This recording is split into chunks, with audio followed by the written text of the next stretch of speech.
کتابیں لکھتے تھے، وہ مثلا تقریر کرتے تھے غدیر خم کے خلاف، حضرت زہرا سلام اللہ علیہا کی شہادت کے خلاف، عصمت کو انکار، یہی باتیں جو جواد نقوی کر رہا ہے کمال ہے، وہ اسی طرح کی باتیں کرتا تھا. تو ایک زمانے میں اس کی وہ جو تھا، وہ لبنان میں اس کا کافی اثر رسوخ تھا، اور وہ خامنئی صاحب کو عالم نہیں مانتا تھا، خامنئی صاحب کو مرجع کی حیثیت سے تسلیم نہیں کرتا تھا.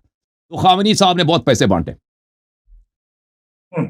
جو ان کے خامنئی اعلان کی اصل وجہ کیا تھی کہ وہ خامنئی کو کیوں نہیں مانتا تھا. تو مراجع کو ان نے اکسایا، مراجع نے بہت سارے بیان دے دے کہ بھئی یہ تو آدمی یہ وہابی ہے، یہ وہابی ہے. پر اس کا جو ہے شر کافی حد تک دفع ہو گیا مراجع کی وجہ سے. لیکن اس کا اصل وجہ کیا تھا؟ اصل بات مراجع کی صحیح تھی کہ یہ وہابی ٹائپ کا آدمی ہے، اس کے عقائد باطل ہیں، عصمت کا مخالف ہے، غدیر خم کا مخالف ہے، شہادت حضرت زہرا سلام اللہ کا مخالف ہے، ابو بکر عمر کی خلافت کو کسی حد تک صحیح مانتا ہے. تو اس کے عقائد بہت خراب تھے، جیسے آج کے جواد نقوی ہیں، کمال حیدری، اس طرح. لیکن یہ باتیں وہ پہلے سے بھی معلوم تھے مراجع کو، یہ ایسا آدمی پہلے نہیں بولتے تھے. لیکن جب اس نے خامنئی کو کہا کہ یہ مرجع نہیں ہے بھئی، یہ ان پڑھ بچہ ہے، یہ اس کو کس نے مرجع بنایا، تو ان لوگوں نے پھر خامنئی نے پیسے بانٹے اس کو گرانے کے لیے، پھر انہوں نے بیان دے دی. یہ جواد نقوی یا کمال حیدری ان حضرات کو مراجع اس وقت تک نہیں کہیں گے کچھ، جب تک کہ مراجع کو بخوبی پتہ ہو کہ جواد نقوی کو مارنے کے لیے، یعنی اس کو کچلنے کے لیے، اس کو بدنام کرنے کے لیے، اس کو سیارو کرنے کے لیے، اس سے ہمیں کیا فائدہ ہوگا. ٹھیک ہے نا، ہمیں کیا فائدہ ہوگا. اس وقت تک کچھ نہیں کہیں گے. اگر ان کو کوئی فائدہ ملے تو وہ کہیں گے کچھ الفاظ، سیستانی صاحب بھی بیان دیں گے، ان کے آفس سے سب سے آئے گا. لیکن جب تک ان کو فائدہ نہ ہونا، وہ دین کا پرواہ نہیں ہے کہ بھئی آدم یہ منحرف ہے، لوگ اس سے سیکھ رہے ہیں. وہ دین بھئی کھلونا ہے. ان کے شیعہ قوم کب جاگے گی کہ آپ کے مراجع ابو بکر ہیں، آپ کے مراجع عمر ہیں، یہ عثمان ہے، یہ کچھ بھی نہیں. ان کو دین سے صرف اس حد تک وفاداری ہے جب تک ان کو فائدہ پہنچے. ان کی پالیسی یہی ہے کہ ہماری مرجعیت کا مفاد منفعت کس بات میں، جب تک تو اصل جو بات ہے، دیکھیں جو شیعہ قوم میں جس چیز مؤثر ہوگی نا، علماء، ہم آپ کہتے ہیں علماء پاکستان میں، علماء پاکستان سب مراجع کے مقلد ہیں. ان کا اپنی تو کوئی رول ہے نہیں. مراجع ان کو مراجع اس وقت تک بیان نہیں دیں گے جب تک مراجع کو فائدہ نہ ہو. تو یہ جواد نقوی، ابھی آپ یہ جیسے ایک لعنت ہے نا، لعنت کی توق انسان کے گلے میں پڑ جائے نا، یہ شیعہ قوم کے گلے میں پڑ چکا ہے. اس سے جان ابھی تو اتنی جلدی نہیں چھوٹے گی. یہ جواد نقوی چلا جائے نا، اس جیسے 10 مزید آتے رہیں گے.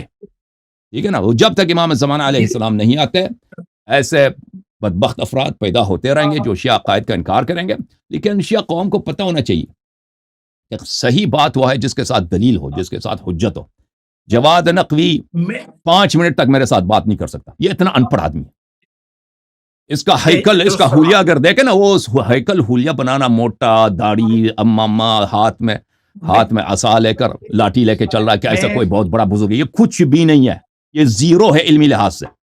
یہ زیرو ہے، کچھ بھی نہیں ہے. یہ میرے ساتھ کسی بھی موضوع پہ یہ گفتگو کرے نا، 5 منٹ یہ ٹک نہیں سکتا.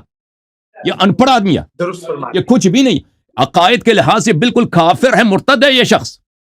اور یہ میں مبالغہ نہیں کر رہا میرے عزیزوں، میرے بھائیوں، میں مبالغہ نہیں، میں حقیقت آپ کو بتا رہا ہوں.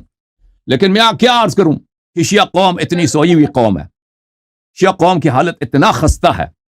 شیعہ قوم، میں کیا عرض کروں، اس بات پہ میں روؤں کہ مصیبت ایک تو دو تو نہیں ہے نا. مصیبت یہی ہے آپ لوگوں کی کہ آپ شیعہ قوم اگر واقعا آپ شیعہ ہوتے تو ایسے علماء کی آپ عزت نہ کرتے کہ جو علن آ کر آپ کے مسلمہ عقائد کا انکار کرتے ہیں.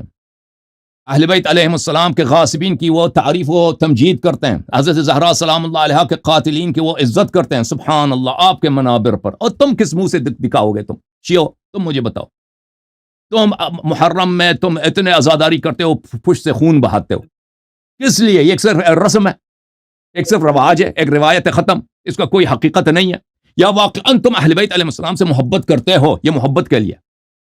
اگر یہ عزاداریاں جو پشت سے خون بہاتے ہو، بدن پہ زخم آ جاتی ہے، یہ سب پیسے خرچ کرتے ہو اس لیے کہ محبت ہے حسین علیہ السلام سے، محبت ہے حسین کی ماں سے، محبت ہے حسین کے والد گرامی سے، ان کے جد سے، ان کے بھائی سے، حسین پاک علیہ السلام سے، 12 ائمہ علیہ السلام سے.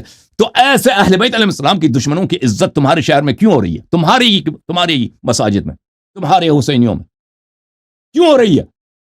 تو پتہ چلا نا کہ تمہاری جو محبت ہے، اس محبت میں ہمیں شک ہے بھئی اخلاص یہ صحیح نہیں ہے. اس طرح اگر تم واقعا محب اہل بیت علیہم الصلوۃ والسلام ہو تو اپنے صفوف کو پاک کرو ایسے کمینوں سے، ایسے گندے افراد سے. دیکھیں واقعاً اگر جواد نقوی کے پاس دلیل ہوتی نا، مجھ سے مناظرہ نہیں کرتا، اور بھی بہت سارے ہیں جو اس کے مخالف ہیں. علماء پاک، یہ تو اتنا گھٹیا آدمی ہے، اس کو تو علماء پاکستان کے اپنے ذاکرین اس کو ایسے ذلیل کریں نا کسی مناظرے میں. یہ کسی کے ساتھ کیا آج تک اس نے کوئی مناظرہ، کوئی علمی گفتگو کیا؟ کبھی نہیں کیا. کبھی کرتا ہے صرف تقریر کرتا ہے، سوال جواب کرتا ہے، کبھی کسی علماء کے ساتھ کبھی نہیں کرے. معذرت کے ساتھ نقوی صاحب، رضا عباس نقوی صاحب، آپ بولیں، میں نے بہت بات کی. رضا صاحب شاید ڈسکنیکٹ ہے، معذرت کے ساتھ یہ ڈسکنیکٹ ہو گئے. ان کو دوبارہ لیں گے جب یہ واپس آ جائیں گے.